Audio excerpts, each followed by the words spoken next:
জাতীয় ঐক্যমত্য কমিশনের যে বৈঠক হয়েছে সেখানে বিএনপি, এনসিপি, জামায়াত সহ আরও অনেক রাজনৈতিক দল ইনভাইটেড ছিল কম্বাইন্ডলি।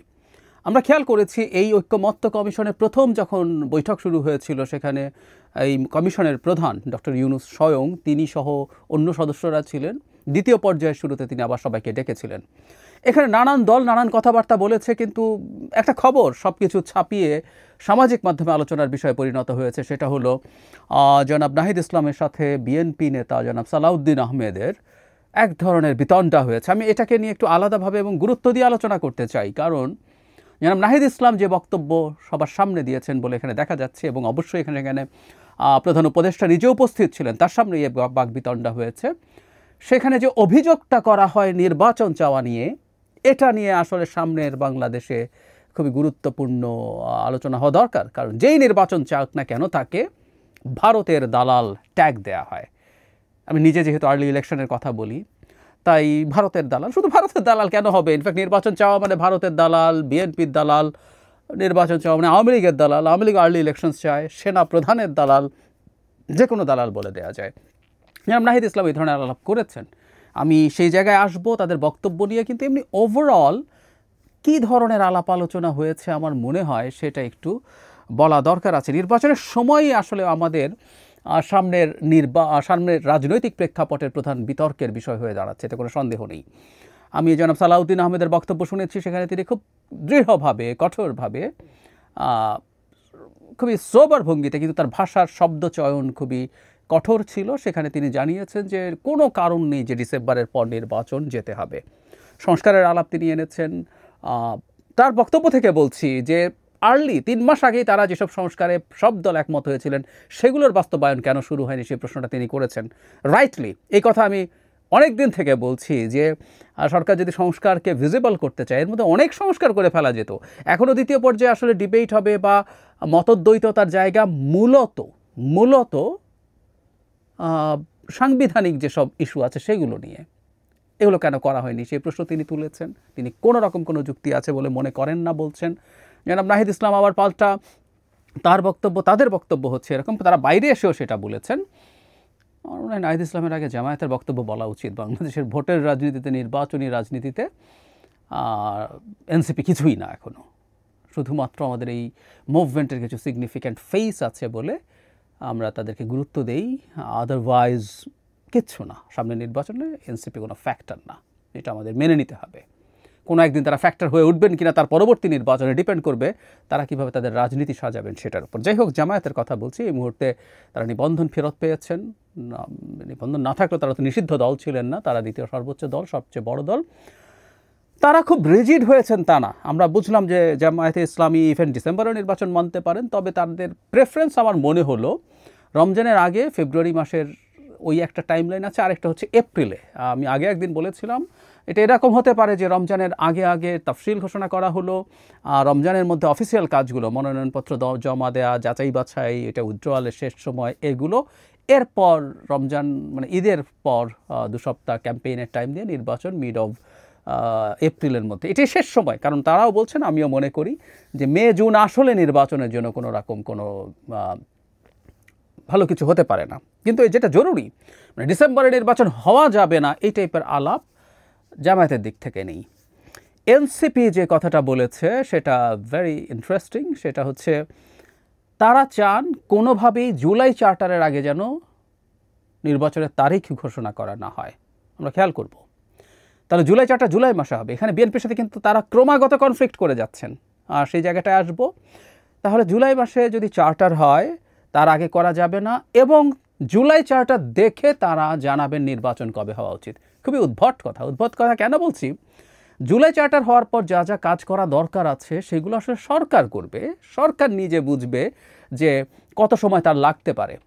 এখানে একটা ইন্টারেস্টিং ব্যাপার আছে, জনাব সালাউদ্দিন আহমেদের বক্তব্যে যে ডিসেম্বর নিয়ে অনেক কঠোর কথা বললেও একটা ইন্টারেস্টিং বাক্য তার বক্তব্যের মধ্যে ছিল, সেটা হলো এর চেয়েও যদি বেশি সময় লাগে সরকার তাহলে জনগণের সামনে সেটা ব্যাখ্যা করবে। ইনফ্যাক্ট আমরা এই কথাটাও বহুদিন থেকে বলছি, এই যে ছোট প্যাকেজ আর বড় প্যাকেজের নামে ডিসেম্বর আর জুনে বারবার সরকার বলছে যে কেন বড় প্যাকেজ বা কোন কোন কাজগুলো করার জন্য 6 মাস বেশি সময় লাগতে পারে বলে সরকার মনে করছে, সেটা তাদেরকে জানাতে হবে।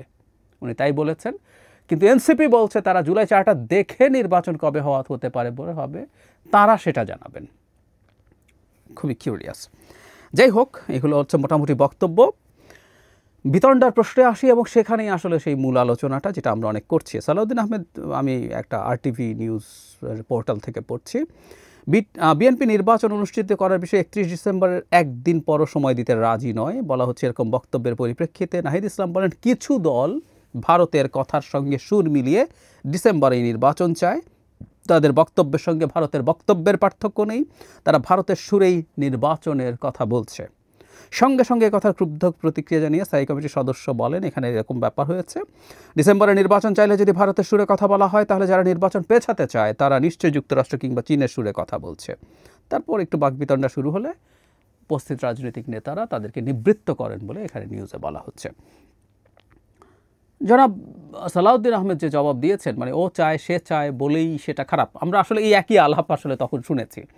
মানে জনাব নাহিদ ইসলামরা তো আসলে মানে শেষ মুহূর্তে এসে তারা খুবই প্রমিনেন্ট হয়ে উঠেছেন।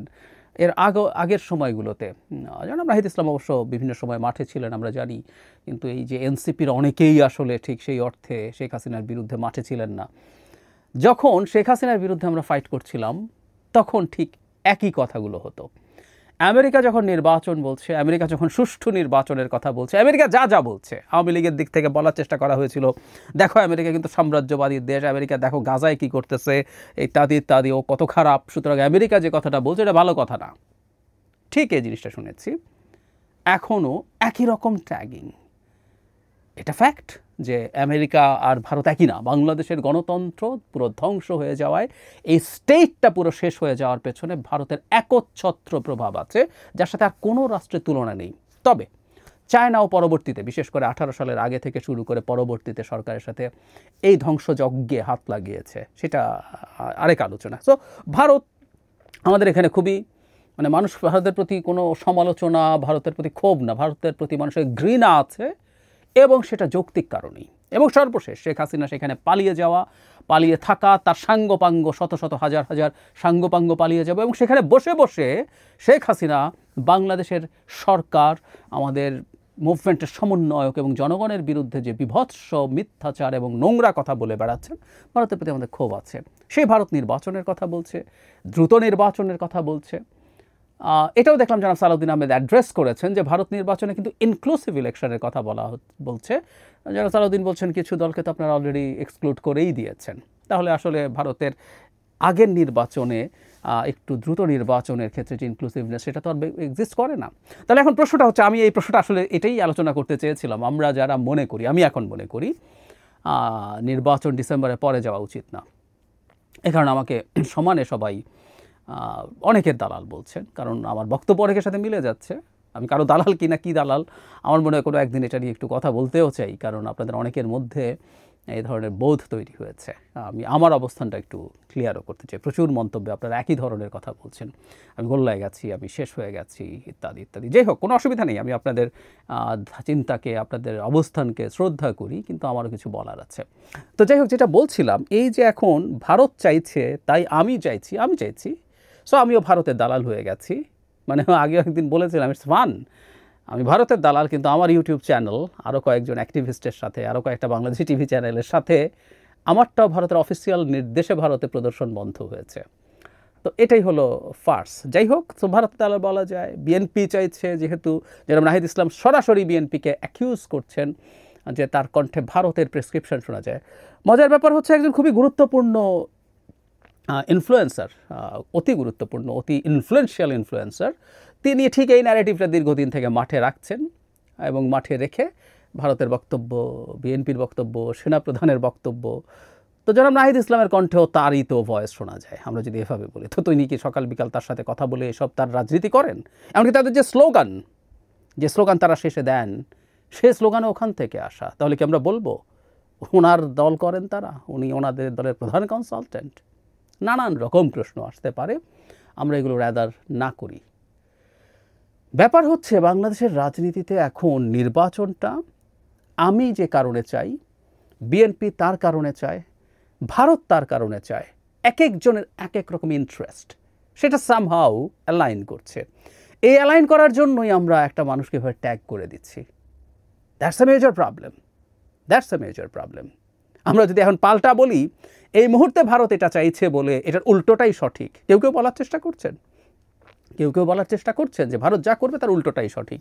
মোটা দাগে এটা সবসময় ভুলও না, কিন্তু এটা যে সব ক্ষেত্রে একই হয়ে যাবে তাহলে কি সেটা হতে পারে? হয়। ভারত যদি বলে বাংলাদেশে নির্বাচন হোক তো তাহলে নির্বাচন তো ডিসেম্বর না। ভারত যদি বলে যে অ্যাজ আর্লি অ্যাজ পসিবল, তাহলে নির্বাচন তো তাত্ত্বিকভাবে যত সম্ভব পেছনে দিয়ে যাওয়া দরকার, 5 বছর সরকার টিকায় দেওয়া দরকার। ভারত যেহেতু নির্বাচনের কথা বলে, আমরা নির্বাচন দিতে চাই না। এবং এটা খুব তৃতীয় শ্রেণীর একটা ইমোশন নিয়ে খেলা। বাংলাদেশের মানুষের যেহেতু ভারত বিরোধিতা আছে, ভারতের প্রতি ঘৃণা আছে, ওটাকে উস্কে দিয়ে এই সরকারকে রেখে দেওয়ার একটা তৃতীয় শ্রেণীর কৌশল এটা। এই কৌশলে জনাব নাহিদেরও প্রবেশ করা হয়েছে। আমি আবারও বলি, জনাব নাহিদ ডিসেম্বরে নির্বাচন নাই চাইতে পারেন। বহুদিন বলেছি তার নতুন দল, তিনি যদি মনে করেন তিনি যদি আরও 6 মাস সময় পান তার জন্য ভালো হবে, তার জন্য ভালো হবে কিনা এই ডিবেট আছে, তারপরে ধরে নিলাম ভালো হবে, তিনি তার মতো করে সে আলাপ করতে পারেন। যে নির্বাচন ডিসেম্বরে চাইছে তার গায়ে ট্যাগ লাগানোর কোনো দরকার নেই, সত্যিই কোনো দরকার নেই। তিনি খুব ক্লিয়ারলি এই জিনিসটা বলতে পারেন। এটা করার মাধ্যমে যে রাজনীতিটা বাংলাদেশের মাঠে আনার চেষ্টা করে, যেটা খুবই খুবই হালকা সস্তা ধরনের রাজনীতি, নতুন বন্দোবস্তের কথা বলা একটা রাজনৈতিক দলের কাছে আমরা আরেকটু বেশি বেটার ইন্টেলেকচুয়াল ফাইট দেখতে চাই, সেটা তারা নিয়ে আসুন। ডিসেম্বরে নির্বাচন চাইতেই হবে তা না, প্রত্যেকটা দল তার ইন্টারেস্টের ব্যাপার আছে। আমি বহুদিন থেকে বলেছি, ইভেন এনসিপি যদি সময় বাড়ানোর জন্য নানান রকম ইস্যু সামনে এনে সেটা বাড়ানোর চেষ্টা করে, পিছিয়ে দিতে চায় নির্বাচন, তার স্বার্থের জন্য সেটা ঠিক আছে। জাস্ট একটা কথা বলেছিলাম, এনসিপি যেন এই সরকারকে আনলিমিটেড টাইমের জন্য এক্সটেন্ড করার একটা খেলা আছে, আসলে খেলাটা আছে, আমরা খুব ভালো মতো জানি। এনসিপি যাতে ওটা টুল না হয়, এটা টুল হলে এটা সবচেয়ে দুঃখজনক হবে, এটা বাজে হবে। এর বাইরে পলিটিক্স তো হবেই, পলিটিক্স হওয়াই উচিত, এভাবেই পলিটিক্স হয়। কিন্তু তারা সেই বাজে পথে গেলেন, বাজে জায়গায় গেলেন। বিএনপি ক্ষমতায় যেতে চায়, বিএনপি বুর্জোয়া দল, বহু বছর ক্ষমতায় যায় নাই, সে নির্বাচন দিলেই সে ক্ষমতায় যাবে বলে মনে করছে, এবং এটা অনেক ক্ষেত্রেই সত্য, সে মনে করছে। আমি আমার জায়গা থেকে দেখছি এই সরকার এমন সব মানুষের ফাঁদে পড়েছে, এবং এই সরকারের ভেতরে এমন সব মানুষের ইনফ্লুয়েন্স আছে যারা বাংলাদেশের স্থিতিশীলতা ধ্বংস করে ফেলবে।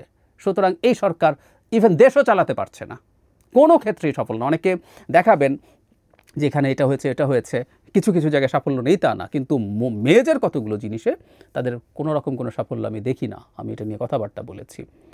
আর কিছু সাফল্য থাকলেও এই ধরনের সরকার লম্বা সময় থাকলে ঝুঁকি তৈরি হয়, সেটা আমি মনে করি, সেটা আমার জায়গা থেকে।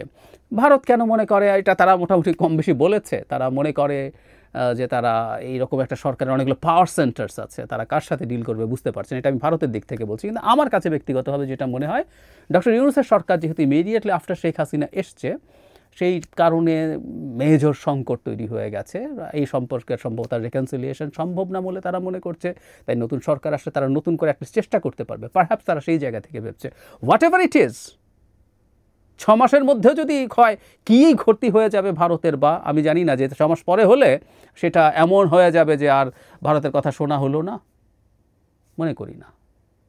সুতরাং এই আলাপগুলো বন্ধ থাকা দরকার। প্রত্যেকের জায়গাগুলো ব্যাখ্যা করি, প্রত্যেকের মতো করে ডিবেট করি, আমরা যাতে একে অপরকে স্টিগমাটাইজ করার চেষ্টা না করি, এটা সবচেয়ে ভালো হবে। এই রাজনীতি এক ধরনের মেঠো জায়গায় হয়তো সম্ভব, প্রধান উপদেষ্টার সামনে এই ধরনের মেঠো রাজনীতি, মেঠো বক্তব্য নিয়ে না আসাই এনসিপির মতো দলের জন্য যে কোনো বিবেচনায় ভালো।